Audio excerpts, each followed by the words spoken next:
भगवते वासुदेवाय। ओम नमो भगवते वासुदेवाय। एतवानेव यजतामिह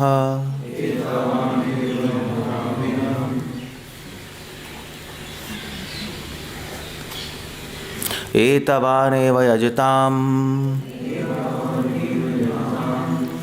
इह निःश्रेयसयोदयः भगवत्यचलो भावो यद्भागवत संगतः। अनेक देवताओं की पूजा करने वाले विविध प्रकार के लोग केवल भगवान के शुद्ध भक्त की संगति से ही सर्वोच्च सिद्धिदायक वर प्राप्त कर सकते हैं, तो पूर्ण पुरुषोत्तम भगवान पर अविचल स्वतः स्फूर्त आकर्षण के रूप में होता है।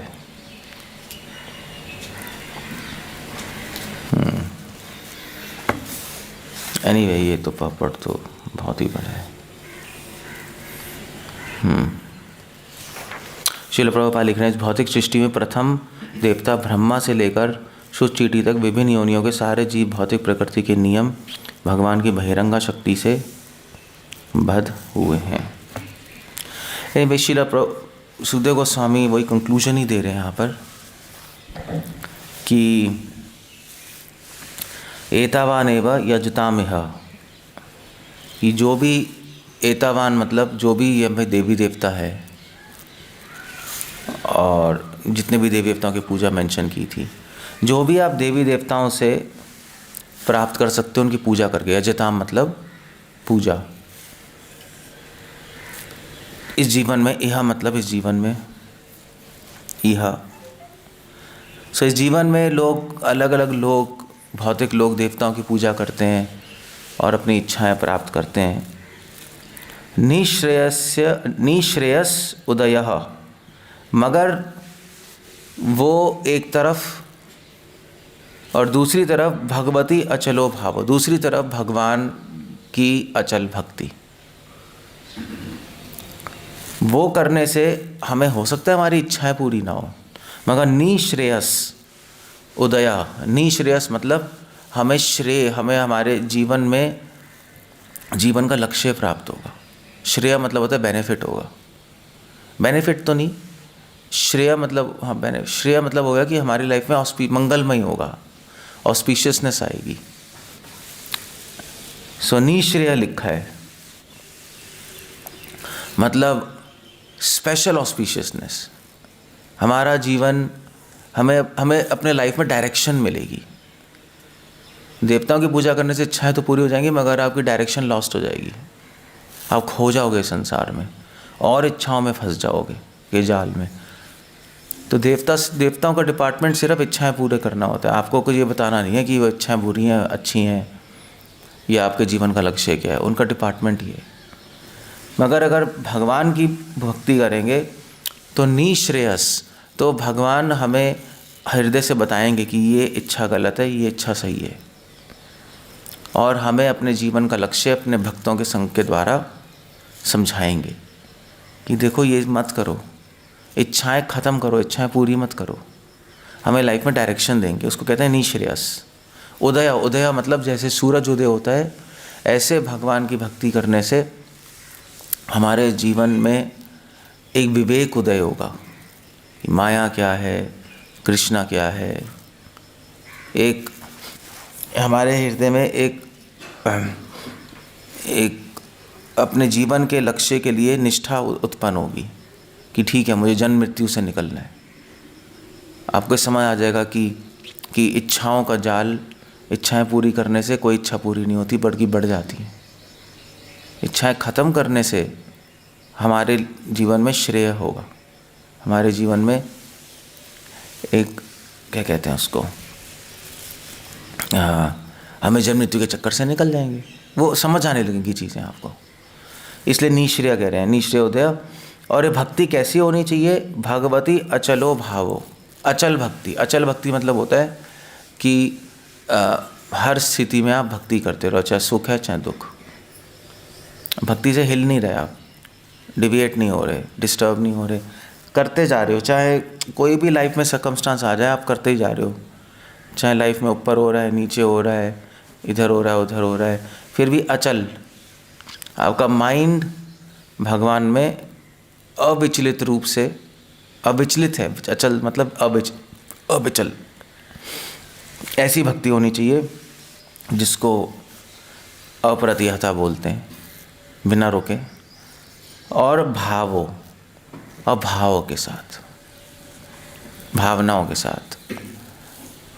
तो अगर ऐसी भक्ति होगी, फीलिंग्स भगवान के लिए सेवा भावना होनी चाहिए, इस तरह से कह लो। तो जितनी ज़्यादा सेवा भावना होगी और आपकी भक्ति अविचलित होगी, उतने आपको डायरेक्शन मिलती रहेगी लाइफ में। भगवान उतनी डायरेक्शन देंगे। क्यों? क्योंकि आपकी भक्ति से आप दिखाओगे भगवान को कि मैं आपके पास आना चाहता हूँ। तो अगर आप दिखाओगे आपके पास आना चाहता हूँ तो भगवान डायरेक्शन देंगे। ठीक है, तुम मेरे पास आना चाहते हो, ठीक है, गुड, तुम ये सीखो, ये गलत है, ये सही है। तो अगर आपकी इच्छा, अगर आपके भाव कम होंगे तो भगवान डायरेक्शन कम देंगे, क्योंकि हम खुद ही अपने में थोड़ा से भगवान के पास जाना नहीं चाहते। हम कहेंगे ठीक है, फिर धीरे धीरे चलो, धीरे धीरे डायरेक्शन दूंगा। तुम धीरे स्पीड से चलना आते हो तो धीरे धीरे बता दूंगा, तुम फास्ट स्पीड से चलना आते हो तो फास्ट तरीके से बता दूंगा। तो इसलिए ऐसी भक्ति से हमारे जीवन में निःश्रेयस्य होते यद भागवत संगत। और ये सारी चीज़ें भगवान डायरेक्टली तो गाइड नहीं करते, भगवान भक्तों के द्वारा गाइड करते हैं। भागवत संगतः, अपने शुद्ध भक्तों की भगवान संगति देंगे। जो भक्त फास्ट चलना चाहता है, जिसको बोलते हैं भगवद गीता में योगारूढ़, या श्री संप्रदाय में जाओ तो उसको बोलते हैं मुमुक्षु, जल्दी आगे बढ़ना चाहता है, तो उसको भगवान अरेंजमेंट करते हैं और शुद्ध भक्तों का संग देते हैं और एडवांस्ड भक्तों का संग देते हैं। जो योगारूढ़, जो धीरे धीरे बढ़ना चाहता है, उसको भगवान ऑर्डिनरी एसोसिएशन दे देंगे। मतलब उसको इतने एडवांस की ज़रूरत नहीं है, क्योंकि वो धीरे चलना आता है, तो ठीक है, वो धीरे धीरे चलेगा। बट जो भी है, भगवान डायरेक्टली नहीं करते, अपने डिवोटीज़ के द्वारा अपने भक्तों को गाइड करते हैं। इसीलिए वैष्णवों का आदर भगवान से ज़्यादा होता है। भगवान अपने मन में तो ऐसे ही मानते हैं कि मेरे भक्तों को आप आदर दो, मेरी पूजा से बड़ी मेरे भक्तों की पूजा है। वो इसीलिए है क्योंकि भक्तों के गाइडेंस के बिना हम संसार से निकल नहीं सकते, कुछ समझ नहीं पाएंगे हम, और मिस्टेक्स करेंगे। जो मिस्टेक्स हम इजीली अवॉइड कर सकते हैं सुन के, तो हमारी स्पीड ऑटोमेटिकली बढ़ जाएगी। और क्योंकि वो हमें प्रेरणा देंगे, हमें एंथुसियाज्म देंगे, हमारे संशय सॉल्व करेंगे, तो हमारा कन्विक्शन होगा, हम धीरे धीरे आगे बढ़ जाएंगे। बस दैट्स ऑल। यही सुखदेव गोस्वामी कह रहे हैं। तो बेस्ट आइडिया है कि हम देवताओं के पास जाने से अच्छा डिवोटीज़ के पास जाएं, वो ज़्यादा अच्छा आइडिया है। देवताओं के पास जाएंगे, ठीक है, डिज़ायर्स तो पूरी हो जाएंगी। डिवोटीज़ के पास जाएंगे, डिवोटीज़ कहेंगे देखो भाई डिज़ायर्स तो पूरी हो जाएंगी, उसमें तो कोई डाउट ही नहीं है। अगर आप देवताओं के पास जाओगे, शिव जी, दुर्गा जी, ब्रह्मा, जो भी है, गणेश जी, वो हो जाएगा, बट अल्टीमेटली उसका फ़ायदा नहीं होगा। तो आपको कन्विंस करेंगे, समझाएंगे डिवोटीज़। जैसे छोटे बच्चे होते हैं, छोटे बच्चे मम्मी से टॉफ़ी मांगते हैं, घूमना चाहते हैं, तो मम्मी कहते हैं ठीक है घुमा देंगे, टॉफ़ी सब कुछ दे देंगे, बट उससे बेटर है तुम पढ़ लो। अभी तुम खेलते रहोगे, नहीं पढ़ोगे, तुम्हारा फ्यूचर ख़राब हो जाएगा। तो बच्चों को गाइडेंस ये होती है ना, अगर वो पढ़ लेगा तो फ्यूचर अच्छा हो जाएगा, पूरी लाइफ खुश रहेगा। अगर नहीं सुनेगा, खेलता रहेगा, इधर उधर कुछ ना कुछ चीज़ लेता रहेगा इधर उधर से, तो फ्यूचर ख़राब है, फिर पूरे लाइफ रोना पड़ेगा। तो ऐसे ही है, भगवान पेरेंट्स की तरह एक्ट करते हैं, देवी देवता हमारे दोस्तों की तरह एक्ट करते हैं। दोस्त क्या है, अपने हाँ हूँ करते रहो, अपने डिज़ायर्स पूरी करते रहो, नहीं, यही है ना। दोस्त गाइडेंस थोड़े ना दे सकते हैं, वो तो घुमा लेंगे इधर उधर, आपकी इच्छाएं पूरी कर देंगे, ठीक है, मगर देवी देवता एक पेरेंट्स की तरह करते हैं, इसलिए कहते हैं वेद माता। पुराण फ्रेंड की तरह एक्ट करती है और वेद माता की तरह एक्ट करती है, जब भी वेद माता कहते हैं, नहीं पुराण माता नहीं कहते, क्योंकि पुराणों में बहुत सारी चीज़ें हैं। पुराणों में बहुत सारे ये इच्छाएं पूरी करो, ये इच्छाएं, ये देवता, वो देवता, हज़ार चीज़ें हैं। वेदों में केवल भगवान की भक्ति है, वेद डायरेक्शन देते हैं लाइफ को।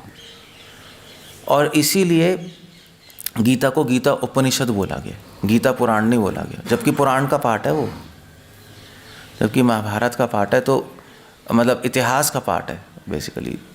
तो गीता इतिहास बोलना चाहिए, महाभारत इतिहास है, मगर वो नहीं बोला गया, गीता उपनिषद बोला गया, क्योंकि गीता भी लाइफ को डायरेक्शन देती है। सो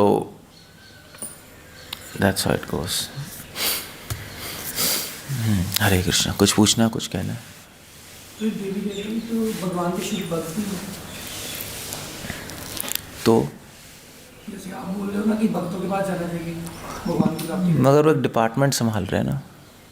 जैसे मैं आपकी शॉप पे आऊँ तो क्या मुझे बोलोगे कि भक्ति करनी चाहिए? आप पूछोगे क्या चाहिए भाई, शॉप पे बैठे हो, तो मैं तो आपसे ऐसे ही मिलूँगा। अगर कुछ पूछना हो, शॉप पे आऊँ तो कुछ खरीदने आऊँ तो क्या बोलोगे आप? मैं आपके शॉप पे आया, मुझे मसाला चाहिए MDH, क्या बोलोगे? प्रभु जी हम मसाला मत लो, आप भक्ति करो। क्या तेरी शॉप में मसाला खरीदने आए हैं, तो डिवोटी होगा, मगर तेरी शॉप है ना। अब यही है ना, मंदिर में चावल भी तो मांगते हैं आपसे, जबकि चावल दे, तो कभी मांगते हैं तो क्या बोलते हो आप कि चावल नहीं, प्रभु जी भक्ति कीजिए आप। ऐसे होता है वो। आप शॉप पे हो तो डिपार्टमेंट में हो, आपका डिपार्टमेंट है वो, आपका काम है सप्लाई करना। तो ऐसे डेमीगॉड्स डिवोटीज़ हैं, मगर उनका डिपार्टमेंट में जब बैठे हैं तो फिर डिपार्टमेंट का काम करते हैं। मगर शुद्ध भक्त शॉप पे नहीं बैठे, उनकी शॉप है ही नहीं, उनका एक ही काम है बताना कि भाई भक्ति कर लो। तो ऐसे चलता है ना। अच्छा इनको नहीं करेंगे। Okay, we land up there. Hare Krishna. Srila Prabhupada की